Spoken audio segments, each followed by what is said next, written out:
What is happening, fellow fantasy GMs? I am JJ Wang. He is the bearded one, DJ Dub.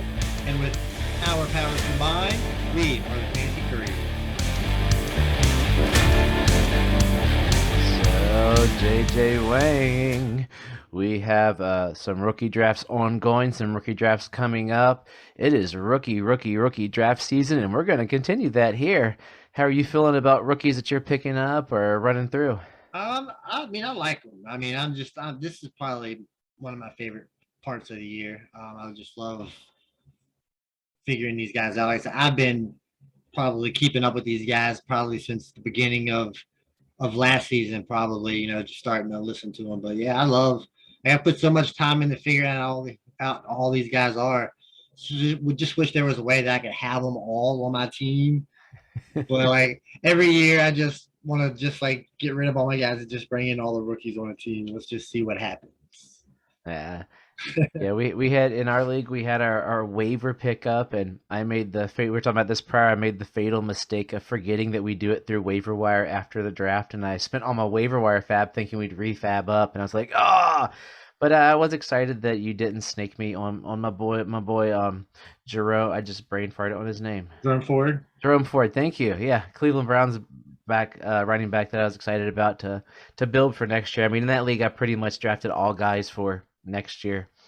And I was chatting with Scott about that. He's got a team sort of similar, and he almost had to do the same thing because he had later picks and just sort of built up guys to get there. And it's a sort of a different strategy I approached with that as well. yeah. I mean, that's why I'm in so many different leagues. I mean, you've got to take different strategies because if you're doing the same strategy over and over, it's just not. It kind of Yeah. loses fun a little bit. I mean, if you're going to be in all these different leagues, I mean, try as many different strategies as possible and get as many parts of these guys as possible. If you like one guy, I mean, that's fine getting them, but just try not to draft the same guys in every draft over and over and over. Because if they fail, I mean, you're stuck in every league, right?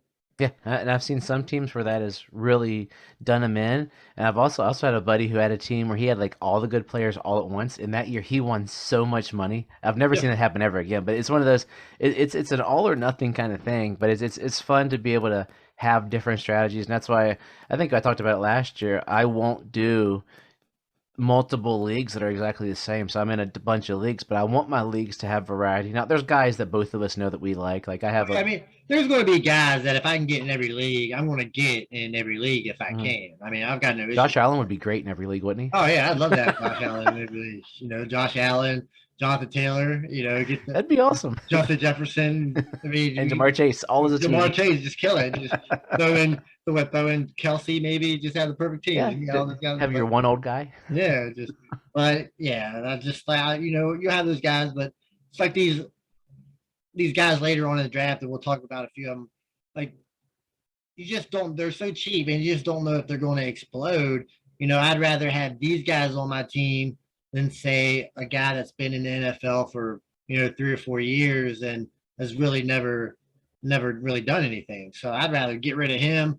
Get rid of 4 or 5 of those guys that I got on my team and bottom of my roster, and just bring in 4 or 5 of these rookies. I mean, at least with these rookies, there's a chance. There's some. There's that. I don't know what word I'm looking for. Hope. Yeah. That they're going to be good, but these guys have already been in the league for 3 or 4 years. I mean, at that point, you pretty much know they suck, right? Yeah. If it's 3 or 4 years and they haven't done anything. There's rare occasions, but I mean, every now and then you'll get like a Cordero Patterson, 9 years later. But I mean, you can get that guy off the waiver wire. I mean, he wasn't and like you did. he wasn't. I don't think that guy was on anybody's team. Just pick him up. But kind of like Devontae Parker. I mean, he should be on the waiver wire, and if that should be just a guy that. But yeah, I mean, I'd rather have Mechie than like that. We'll talk about later than Devontae Parker 100%. 100 times out of 100. Even though Parker has produced in the NFL. Yeah. Oh, hey, I forgot to tell you. Before we jump into these rookies, this week I pulled off a trade on a young team that needs some veteran leadership, and I want you to tell me what you think of what I did. So basically, the guys I have on my team, like I pretty much got all of last year's draft through trading and whatnot. So my core is basically Josh Allen, Cam Akers, Javonte Williams, Waddle, Chase, St. Brown, Sutton, Mooney, and Pittman. My tight ends were Goddard and Gesicki. So I pulled off a trade where I traded away Devonta Smith, Etienne Robinson, a second rounder this year, mid year, a first rounder, and a second rounder next year. And to give my team basically a win now mentality, I came home with Christian McCaffrey, Chuba Hubbard, Travis Kelce, and a third and fourth next year. So a first rounder, Smith and Etienne, and a couple push around things from McCaffrey, Kelce. I mean, it sounds good. I mean, like I said, just from the outside looking in. But like I said, I'm not a huge McCaffrey guy. It's just, I mean, I understand why people are still on the train. Don't get me wrong. Yeah. Like it's Christian McCaffrey, right? When he plays, he's going to produce. That's without a doubt. But is it at that point where you just don't know right now? I mean, there's a couple running backs. Hopefully, I'll be able. I want to talk about it later on down the road. Yeah. But I mean, it sounds good. I mean, if it hits, it hits. I mean, it's going to work. It's going to work out for you. But then there's always that thing: is when is Travis Kelce's time coming to an end? I mean, it's like 32 years old. Here's the number in my head, and with McCaffrey, I looked. I was like, man, what am I doing? And then I look, if he plays, and either he is totally done, or he's healed, or he's back to running pretty good.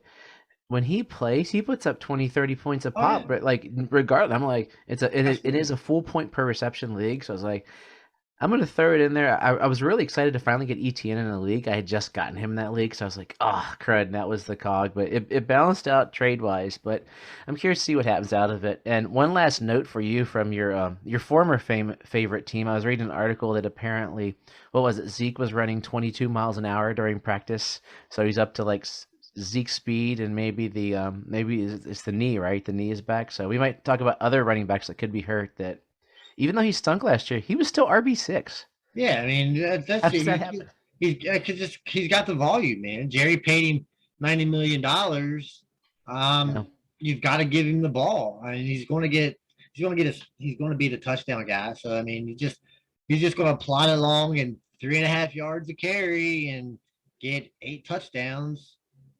So you're going to end up with 1,400 total yards, and 8 touchdowns. But while you're watching him play, you're going to be like, this is disgusting. But at the end of the year, you find yourself with a top 12 running back, and you're like, how the heck did that happen? I'll take it. So, you know how to hit us up: YouTube, Instagram, email, Twitter. Both of you that are listening to us right now in the off season, send us a message and we will respond to you. Thanks for continuing to support the Couriers. We're sure to pick up a lot as we are getting more into the season and people get to summer and getting ready to start for the league and the season gets in full effect. So we're going to keep going. We're not going anywhere. We are here for you. But I think it is time for more Rookie Fever. Do-do-do-do-do. Rookie Fever. Do-do-do, do-do-do. Theme song, baby. That's a nice one. You should get that patent. I think I'd lose the patent. Copyright that. Make sure you get your money for that one. But yeah, so we've talked about rookies for the past 2 weeks now. We've talked about the main guys, the top. I feel like the top 20 guys, and we got a list of about 8 guys here that probably that next set of guys that probably going to be coming off the board that I'm pretty interested in. I got about 4 running backs, 4 wide receivers, quarterbacks. We all know the deal on those. If they're there in the second or third round, I mean, might as well take a shot on them. Because I'd rather get a quarterback there in the second round than maybe like the 8th or 9th best running back. There's so much more upside with that quarterback. But the first running back that I'll bring up here, he got a lot of hype coming into the year, and it kind of faded off. The combine really killed him. Got drafted to the Chargers. I think over the last 2 weeks, I feel like his stock's kind of gone back up a little bit. That's Isaiah Spiller.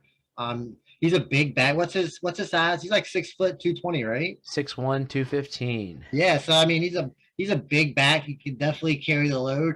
And especially with the Chargers, they've been looking for that running back that, to to be opposite of um, Eckler, and they just haven't been able to find it.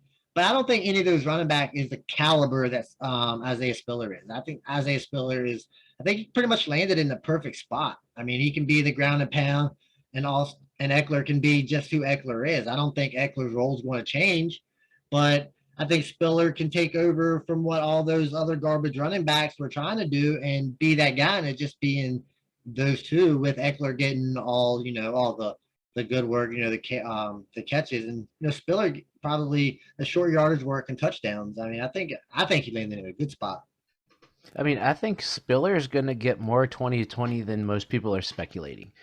If you, I was reading an article earlier this week or last week talking about how Eckler was actually pushing for him to have limits on touches. Like that was something he was pushing to keep himself healthy. Yeah. So when you got this guy Isaiah Spiller coming in, decent size, and they were saying an interesting metric that comes with him is when he the age-adjusted production, that he has been the lead dog there since day one. So every year he was, if not for 64 yards in the first years, he would have had 3,000-yard seasons at Texas A&M. So he boomed as a freshman, as a true freshman. He's been the lead dog ever since that. So this dude is the real deal. I mean, who knows? You could be saying, "Oh, crud, Eckler's dead," and Spiller takes over this backfield because the youth movement could be true. And they have a young quarterback. They need to get some young receivers, but Allen's still a stud, but yeah, Eckler has that kind of NFL game where he can last a little longer in the NFL. Because if you take away, if you take away his running back carries, limit his carry where he's taking a pounding, and keep him in the open field more out there against cornerbacks and safeties instead of defensive linemen, and linebackers and stuff like that. I mean, it's going to help out. Let's Spiller take all those big hits from that guy. It's just because he's a bigger guy. I think it's going to be a great combination. There should be an over-under on how many times we call him CJ Spiller this year. Did I say CJ Spiller? You did. We're gonna say it all the time. I still call him CJ Spiller. I called myself earlier, and I was getting ready to say CJ. I was like, call myself. I was said Isaiah, but yeah. So this next guy's got opportunities. Another bigger guy coming out of BYU. Pretty much, I don't want to say he's like a 1-year guy, but kind of jumped onto the scene this year. That's Tyler Algier. I don't know how you say Algier. Playing for the Falcons. Good thing about this guy, the opportunity is going to be there. They got rid of Mike Davis, so they don't really have a running back. I think Cordero Patterson is going to move back out to that wide receiver role. Even though the Falcons did pick up my boy from Brian Edwards, didn't they? They got Juice too. I thought they got Brian Edwards for us. Landry went to the Saints. Oh, Saints, thank you. Yes, so okay. they got Brian Edwards. So I mean, yeah, too much NFC South there for us. So I mean, Patterson might still get in the running game here and there, but there's I think there's a lot of carries available for that team. Mariota's not going to throw the ball 35 times a game. They're going to probably run the ball quite a bit. And Algier's a big dude. I mean, if he can get the goal line carries, first, second down yard work, I mean, I think there's possibility here. Dude's a bowling ball, 5'11", 220. So he did have 2 years. I mean, this year he got the attempts up. So he ran the ball 276 times this year. Last year he still had 1,100 yards on 150. So his yards per carry went down. But it's funny, he was a freshman, sophomore. So I guess he wasn't good at the studies. But the thing is that a lot of it, they were saying he ranked first in rushing yards after contact in the NCAA last year. So dude he's a bowling ball. So he's going to get there. He's going to hit you. The only thing that would be worrisome for him moving on is going to be the Falcons are terrible. And but we've seen plenty of bad teams we've seen both reliable running backs. That I mean, it doesn't really matter how bad your team is if you're just handing the ball to a guy 15 times a game, just bulk work, right? Yeah, but if he's not getting catches, though, I think we are going to in the new fantasy world. It'll be interesting to see what. Oh, I mean, I'm not coming on here saying Tyler Algier is going to be a. Top no. But we're so say if you're thinking this year for him, like this year Dynasty, he's got more value, obviously. I mean, would you say what 600 yards this year, 5-6 touchdowns would be I a mean, ceiling no, or a floor? maybe. What if he? What if he just comes? I mean, I think the possibility of him coming in and just getting goal line work and maybe popping off for like 9 or 10 touchdowns, because they don't have a lot of. I'm not gonna say it's gonna happen. Don't get me. I'm not saying I it's don't going think they're to. gonna score 9 or 10 Yeah, touchdowns. they might not. But I think the That's Kyle Pitts. possibility. I think the possibility for that scenario is there, and I think it's worth taking a shot on. Yeah. So the Yeah. next Oh guy. no, I like the dude. Mostly, it's just interesting to see. Like I keep going up and down with. I was listening to some guys talk about. One guy watched his teams. He's like, I had 1 year where I played really good, and last year I didn't do good. And I looked back and was like, why did I not do good? He looked at his team. I had all of my good players were on bad teams. So it's like looking at where you draft players. There's a balancing game in there too, but just Oh yeah, I mean you're not curiosity of the you don't terrible want team. everybody on your team on the bad teams just because they got opportunity. That's not that's you want to stay away from that. You want good players on good teams, but there are always bad players or good players on bad teams. Steven Jackson. Yeah, that's still pop off. Yeah. This next guy here, I don't know how much opportunity he could get, but I think it's there. That's Son Haskins. He's out of Michigan Oh, you jumped ahead of me. coming into the. Yeah, I kind of jumped in here. My Haskins. I mean, he's also a bigger running back. I think he's like 6'1", 225 ish. So he's a big dude. So it kind of fits in with what Tennessee is doing. And Henry, and I don't want to say Henry's going to change, but there's finally been a crack in Henry's armor, right? I mean, got a crack in your armor, especially in your foot when you're that big. I mean, you might want to start questioning, how durable is Henry going to be, because he hasn't had injury problems in the past. So that first crack, hopefully it doesn't lead to more. But you'd want that backup if it does. We see what happened last year with Foreman. I think Foreman performed really well in that role when Henry went down. I think Haskins probably just as good as Donta Foreman. I mean, probably better. Guess. Even though Foreman did play pretty well, he did help me out a couple times. Foreman played well, but he was also a part of that Thunder and Lightning there, Henry. You got me all Twitter. You got me all messed up here. I'm out of order. I had everything in line. Sorry. So I lost to Son Haskins as I was looking at him. But yeah, I mean, if you're a Henry owner, you need to get Hassan Haskins.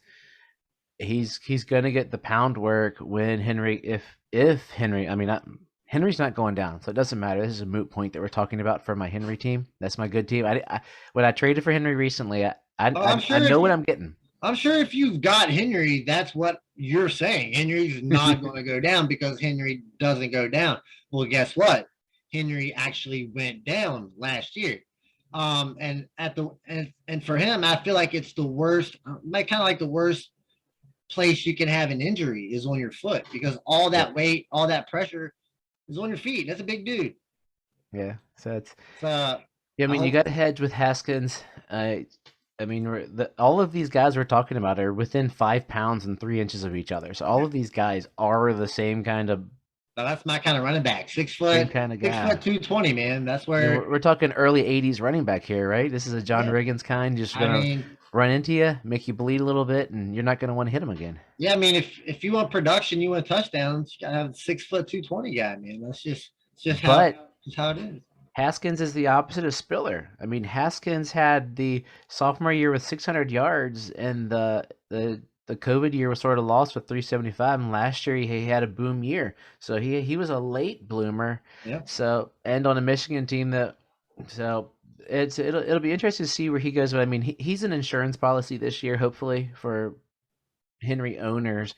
I mean, so all you Henry owners he is like out the second there, coming of ADP. Make sure you get Hassan Haskins. Yeah, there's no way I'm getting Hassan Haskins. Probably not, because more than $20. I'll get it for $21. I know you will. So I'll switch right here to wide receivers. There's one more running back. Are you skipping the other guy? Yeah, we might get to him. How much time we got? I don't know. I feel like that took a while. We got all day. We listen to our podcast. All right. Well, Well, if you promise me, I liked this guy. He was one of my guys. All right. If you promise me, we'll be quick on this guy. I'll be quick. I can tell you. Okay, Keontae Ingram out of. Out of he went started at Texas, into the USC. For me, he's not going to be a superstar in the pros, but I'm looking at situation. James think Conner has wow, never but 2 years been healthy the entire year. Ingram's running into a run and shoot offense here in the desert.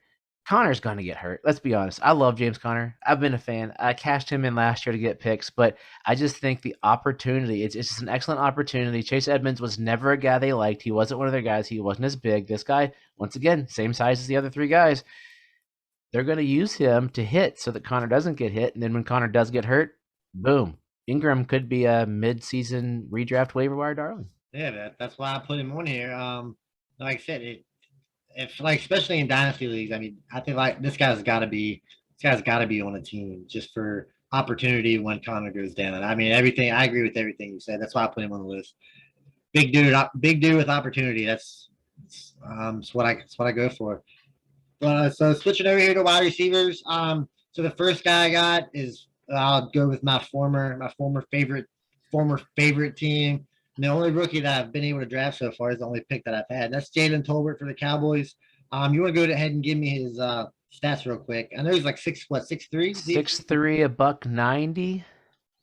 He had last year was his most productive year, 82 receptions for 1474 as a first-year junior, 64 for 1085 out of Southern Alabama. So he faced some stiff competition and some stellar cornerback play. So it'll be the whole Sky Moore, Christian Watson argument going on here. But he's in a much better, I don't want to say a much better offense, but he's in a position where I think he'll be able to perform immediately. And the Cowboys throw a lot. They typically use 3 wide receivers. And without Michael Gallup being, we don't know if Michael Gallup is going to be 100% healthy. Tolbert's looking at opportunity here for a high-powered offense. And like I said, opportunity in that kind of offense, that's what you need out of these rookies that you're going to be picking at the end of the second, beginning of the third round.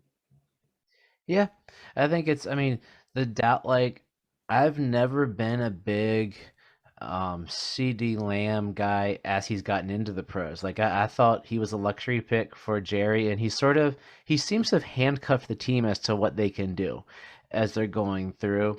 And last year, did he underperform or did he underperform? And then they lost. They lost 2 great. I'm sort of stealing this from a thing I was listening to today or yesterday. They lost 2 decent receivers. I mean, Cooper's no slouch. I'm not a giant Cooper fan, but Cooper played well with Dak. And then Cedric Wilson, he was like their security blanket. I mean, when he stepped up, when they needed someone to step up, he stepped up in there, and they put all their eggs into my favorite receiver on their team, but he's hurt. And yeah, kid out of Oklahoma State. Michael Gallup. Thank you, Gallup. Yeah. Yeah. I'm a Gallup fan. I really like Gallup, but the injury scares me. Yeah. I mean, I get that, but I think CeeDee Lamb's going to be fine. Just slide into the number 1 role.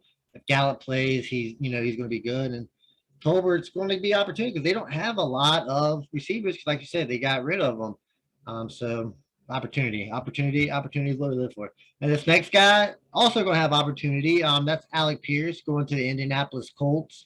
He's another bigger receiver, right? 6'3", 213. Yeah, so again, these bigger receivers, and they don't. I'm not going to say they're going to throw a whole bunch, but they do have Matt Ryan, and Matt Ryan has always been able to support wide receivers, and I think Pierce can slide in nice opposite, Michael Pittman, and be that reliable number 2 guy. I'm not sure what T.Y. Hilton's status is, but we know he'll play a game, get hurt, miss a couple weeks, play another game, get hurt, and then what's that other guy? What's that one guy's name from Ohio State from about 3 years ago? Oh golly, I got it. I'll look up. You know what I'm talking about, though. But he's always hurt. So Alec Pierce is stepping into like a number 2 role with possibilities, to perform. And the word of the day is opportunity. And if you got it on a good team, what more can you ask for? If you look at the rest of the team, though, you're looking at Ashton Doolin. Kiki Kuti is there. Yeah. Desmond Patton. It's a dumpster fire, and it looks like they're probably going to use him as the field stretcher too. So I'm looking at if you're looking at a 6'3", what was it? What did I say? 6'3", 200 and some odd pound. Come on, computer, stop it. Everything's six. Wait, I'm at Tolbert again, right? No, I'm at Pierce. I'm getting all my guys all mixed up. If we're looking at a giant dude, does that sound like AJ Brown? All right, so he's 6'3", 211. There we go. Thank you. Yeah, my computer's jacking up on me. There we go. Now I did it right as you got it. But it seems like if you put a couple pounds on him, isn't that AJ Brown size Yeah, for a field stretcher? I mean, even at 211, that's still ideal size for what you 226. want. Yeah, consider like some of these receivers coming in today are well under 200 pounds. So it's a bigger dude, got tall, and I think there's opportunity. Matt, because we know Matt Ryan's a good quarterback. It's just how much are they going to rely on Matt Ryan instead of turning around handing it off to Jonathan Taylor all the time. Taylor. So and I got two tight ends too. They drafted that Jelani, that Woods guy out of Virginia, that 6'7" guy. The big guy. I can't think of his name. So I mean, you got two big guys. Like he's the same size as Gigantor. Jelani Woods. That's he's yeah. Yeah, so he's like 6'7", Gigantor's like 6'8". I mean, some big. They're just gonna run. Just put those two guys on the end and just run forward. They're gonna run over everybody. It's ridiculous. But this next guy's probably the most intriguing. I don't say the most intriguing, but I think he could possibly step in. But he is coming off the injury, so it might take a while. Going to the Houston Texans. We all know my love affair I have for the Houston Texans at the moment. That should be your new team. It might be. I mean, I might be all in on the Texans this year. But that's John Mechie. So of course he wasn't the number one guy. That was Jameson Williams. Williams came in, pretty much took over the spot. But Mechie wasn't a slouch by any stretch of the means. He still had a solid season. His whole career at Alabama. Just look at the receivers that were playing above him. They're all receivers that are legitimate starters in the NFL. So I think this guy could probably just continue the same thing, sliding into an offense where when he's healthy and ready to play, he absolutely could be the number one target because there's not a lot of targets to go around. I know they got Nico Collins there. I think most people are kind of excited about him. And of course, they got Brandon Cooks, who is very reliable. So this guy could step in, as the number two guy when he comes back, and then eventually, you don't know how long Brandon Cooks is going to be there. He could slide right into that role. Brandon Cooks got paid for 2 years. You got him for 2 years, and Mechie, he is 100% a dynasty pickup. That's why he might be going a smidge high. I would say some people are arguing within the dynasty draft discussions because he's not seeing the field until, he hurt himself December 5th. Yeah, it might be December. And so, December. It's going to be, if they don't pup him, I would be shocked. Like, I figure he's going to pup, that's 6 games to start the season, and then see where he goes from there. And then they got, 3 or 4 weeks after that to bring him up. Also, ACL injuries are like 6-month injuries these years or these days. He was at Alabama, so he did have good doctors too. Yeah, so I'm kind of excited about Mechie. Of course, I'm all in on the Texans. Anything to help out my boy Davis Mills, I'll be all in. So this next guy is probably my most intriguing guy out of pretty much, I'm going to say, all the receivers in this draft. So he come out of Clemson as Justin Ross. So when he came to Clemson as a freshman, dude popped off. Over 1,000 yards as a freshman, killed it. If he would have come out as a freshman, he probably would have been one of the top 5 receivers taken in the draft. That's how good this kid was. So evidently he gets like a foot injury, a knee injury. I'm not really 100% sure. And then he has some kind of spinal disease where he had to have surgery on his spine. So it's taking him a long time to get back into the groove of football. And he goes to a good spot with the Kansas City Chiefs. And he went undrafted, but as soon as the draft was over, the Chiefs hit him up and they brought him in. But like the amount of talent that's on this guy is insane. It's just whether or not he's completely healed from those injuries. He says he's 100% ready to go. I've seen some highlights in minicamp. I know it's just minicamp, but his cuts look strong. his routes, his cuts. I mean, they all look good. His hands, catching the ball with his hands.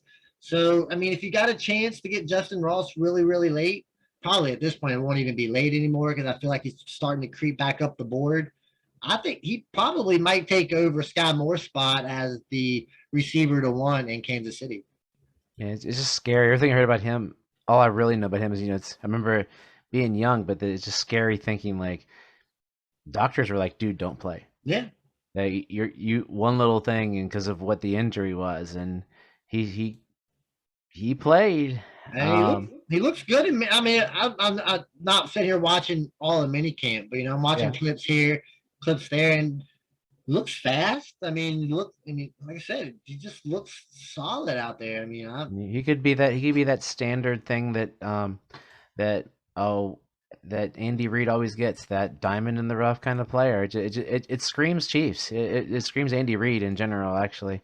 So yeah, I agree with you. I told you before. I said it's kind of funny. We're sitting here. We're looking at all like the second guys after all these like high hope guys. So we were looking at the second guy in Green Bay, the second guy in Kansas City.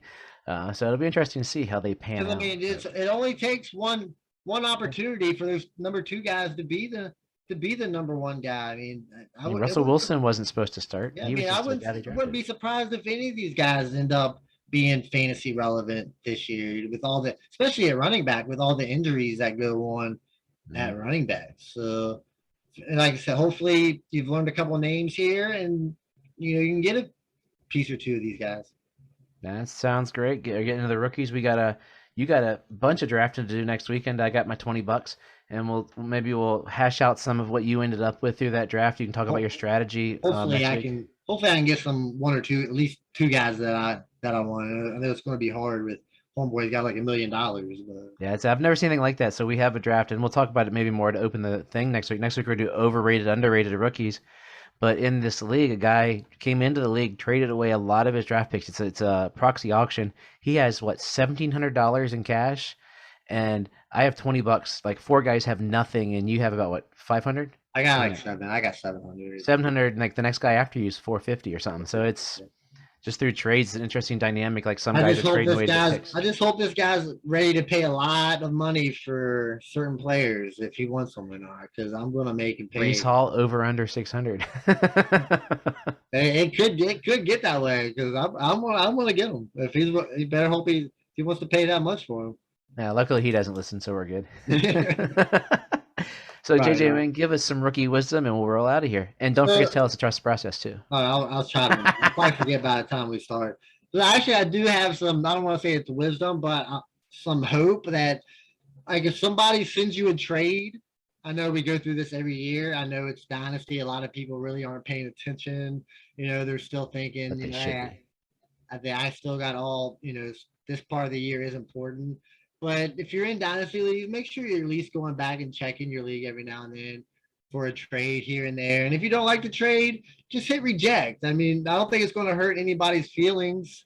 Don't let it sit there for 4 days, 5 days, 6 days, 2 weeks. Now, I'm not going to sit here and say I've never done that because I might maybe early on in my fantasy career, I might have done it. But the longer you play fantasy, the more you realize how kind of annoying it is. So, I mean, if somebody sends you a trade offer, look at it. If you don't like it, just tap reject. That's all you got to do. Pretty much it. So make sure you reject or accept trades. Personally, accept them if I'm sending it to you. I do a lot. I love a good rejection. It shows someone's paying attention. I'll be honest. Yeah, exactly. I mean, if you reject it, at least I know you're involved. But as always, trust yourself and trust the process.